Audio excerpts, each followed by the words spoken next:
Update 6 is here for everybody for Forza Motorsport. So today, let me take you through all those update changes from the content stuff from single player, multiplayer, all the way to those bug fixes and improvements. I'm going to start off with known issues that you should be aware about. So currently players are prevented from regaining control of their car at the intended location, causing them to re-enter the track under AI control when pitting assist is toggled off. The mini leaderboard is not actively updating positions in a race when weather is set to variable. When a player starts a private multiplayer event and then quickly cancels the launch countdown, they're unable to restart the race and must create a new lobby. And finally, in private multiplayer, the player's car is placed on track in pre-lobby menu after changing race type from meetup to circuit. So as for content changes, this is what you've all been waiting for. Car progression changes, here we go. So they have removed the level restriction on performance parts, making them all available at level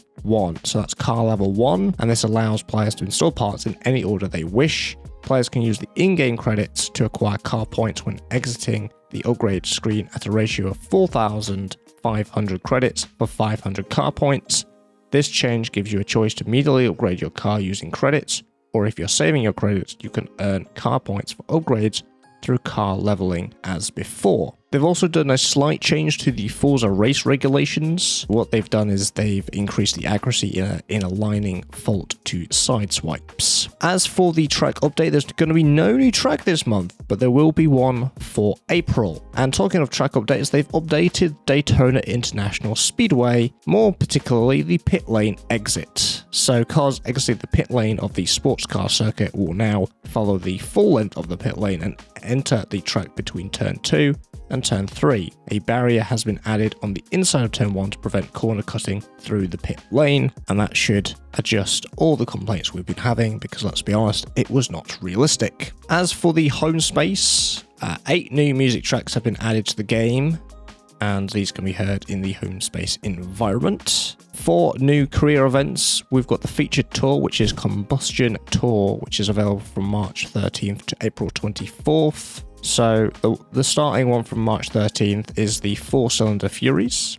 From March 20th, you've got the Super 6s. From March 27th, you've got the V8 Heritage. And from April 3rd, you've got the V10 Titans. As for Open Class Tour, this is also a focus on engine cylinders. That's again starting from March 13th, but till April 10th. So you've got C Class, which focuses on 6 cylinders, B Class, which focuses on 4 cylinders, A Class, which focuses on 8 cylinders, and S Class, which focuses on 12 cylinders. For those reward cars for the Combustion Tour, you've got the 2009 Pagani Zonda Cinque Roadster. For the Open Class Tour, you've got the 2010 Ferrari 599 XX. For the Spotlight cars, as a reminder, Spotlight cars are featured in the showroom every week, available to acquire for a 30% discount using in-game credits.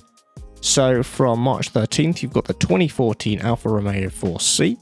From March 20th, you've got the iconic 2002 Nissan Skyline GT-R V-Spec 2. From March 27th, you've got the 1969 Dodge Charger RT. And finally, from April 3rd, you've got the 2014 Lamborghini Huracan LP 610-4. Continuing the trend of cars, the Car Pass cars from March 13th. You've got the 1983 Nissan number 23 Nissan Motorsport Silvia Super Silhouette. From March 20th, you've got the 2019 Toyota 86 TRD SE. From March 27th, you've got the 2020 Lexus number 14 Vassar Sullivan RCF GT3. And finally, on April 3rd, you've got the 1986 Lotus number 12 Team Lotus 98T. As for new multiplayer events in the Spec Series, you've got the BMW M3 Spec Series from March 13th. Then you've got the Forza P2 Series from March 20th. You've got the Vintage Le Mans Prototype Series from March 27th.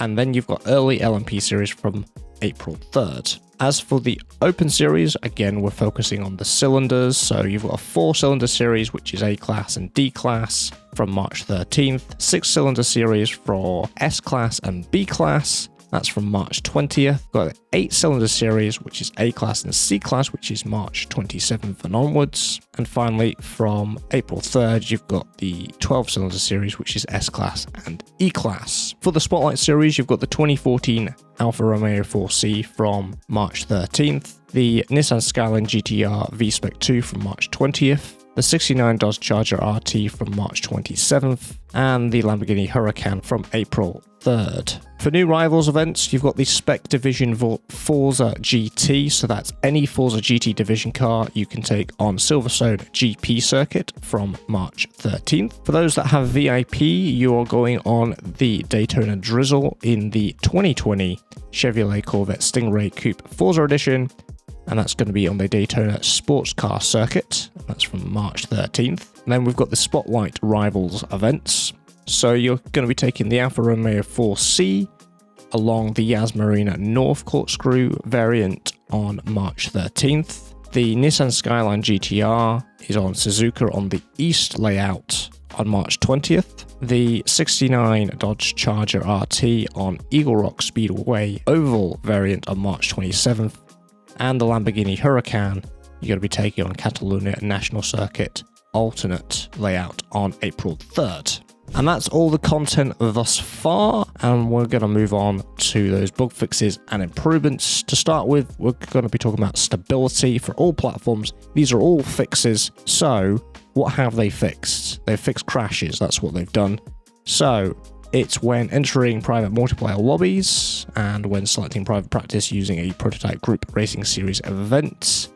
They fix a hard lock when transitioning from race results to race rewards after a reward has been completed. They've also done 3 more crashes when matchmaking into a featured multiplayer event, when returning to car select in the design and paint menu after downloading a livery, and a crash that occurs after idling for an extended period in a featured multiplayer event. PC specific ones, you've got 2 here. So a VRAM usage estimates from many settings were made to be more accurate, and they fixed an issue where the names over car panels were not correctly aligned while using ultra-wide resolutions. As for AI changes for all platforms, they've improved drive-to AI behaviors at the beginning of races to reduce midfield collisions and breakaway drivers at race start through turn 1. They fixed numerous issues relating to populating drivatars in free-play multi-class event setup. They've also fixed an issue where AI drove erratically and sometimes left the track after resuming for rewind. And they've also added notifications for relevant AI penalties.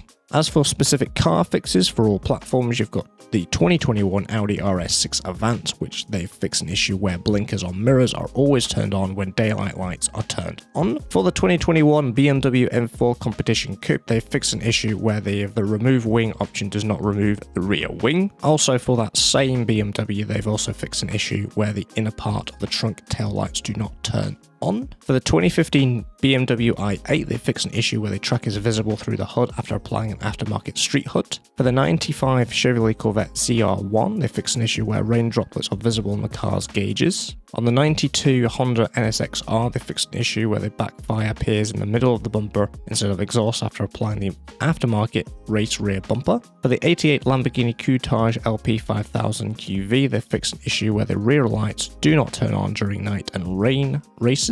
On the 2010 Lexus LFA, they fixed an issue where visible gaps appear in the driver's door in cockpit camera. In the 1990 Mazda Savannah RX-7, fixed an issue where the car driver and passenger seats did not have the same colour as the real car. Also for the RX-7, they fixed an issue that caused the cars to clip beneath the track when the rear ride height is set at its lowest setting. For the 2020 McLaren GT, they fixed an issue where the track can be seen through 2 speakers in both bottom corners of the windshield when using driver or dashboard cockpit views. For the 2002 Nissan Skyline GT-R V-Spec 2, they fixed an issue where the manufacturer logo changes colour after installing aftermarket front bumpers. For the 67 Nissan R382, they fixed an issue where the shifting animation is missing. For the 2007 Porsche 911 GT3, they fixed an issue where the hood is missing when in hood camera view. For the 2019 Subaru STI S209 Forza Edition, they fixed an issue where side mirrors are missing when viewed in the dash camera view. And finally, for the 2016 Vauxhall Corsa VXR, they fixed an issue where the rear view mirror is not centered in the middle of the windshield. As for gameplay fixes, these are the following fix list. So they've fixed preventing the creation of multi-class races in private multiplayer, penalties sometimes not displaying correctly in practice during featured multiplayer races, players incorrectly getting a pop-up saying setup change required in private multiplayer when allowed tuning is set to stock, a file size limit issue for event replays where players were prevented from saving replays which included a full grid of drivers over long event sessions, an issue where car select would not present eligible cars correctly when going from one race to another in featured multiplayer. A disqualification notification would show up in a new FMP race after being disqualified in a previous race. Excessive fuel lap amounts were by default in various game modes.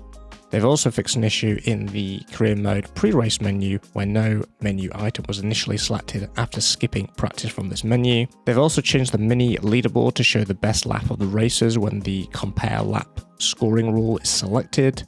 They've also removed pitting exploit on numerous track layouts that allow players to cut seconds off their pit stop duration by timing their selections for when the car slows down. And they've also done some rewind improvements, so the rewind is now available to use at race start and after one or more driver.ai crosses the finish line before the player. As for the livery editor for all platforms, they've added multiple lighting options to the livery editor menus to help players see how their design look in different conditions. Desired lighting selection will be saved upon return. They've removed uses from the shared vinyl groups information as only downloads and likes are counted for vinyl groups. They've also updated the Find Designs UI in the livery editor to display the layer statistics. And here are some of the fixes with issues and bugs. So they've fixed a bug where the personal colors icon did not function when selected within the design and paint menu. And they've also fixed where liveries could not be saved in an earlier save failed because the player's garage was full. The livery editor's color fine-tuning correctly allowed normal colors to be edited as color 1 and color 2. And finally, an issue where layer masks weren't being displayed properly in the vinyl group thumbnails. As for photo mode and customization for all platforms, they removed the term max layers from the photo gallery info panel when viewing other players' media. They fixed tunes sometimes not loading when finding community tunes or scrolling too quickly. And they fixed an issue where the windscreen wipers would not work in replays. As for accessibility, they've added additional accessibility screen narration to the livery editor and paint shop menus. The livery stats and painter's log info panels in my vinyl groups, my designs and find designs menus in design and paint are now narrated. The livery position select in livery editor is now narrated, and the create final group scene is now narrated. As for wheels for all platforms, they fixed an issue where some shift lights on Logitech steering wheels would illuminate when the game was launched. They've also fixed an issue where LEDs on Fanatec steering wheels were blinking with the incorrect colors and at the wrong rate. And finally, for rendering for all platforms, they fixed some issues with global illumination flickering in the game.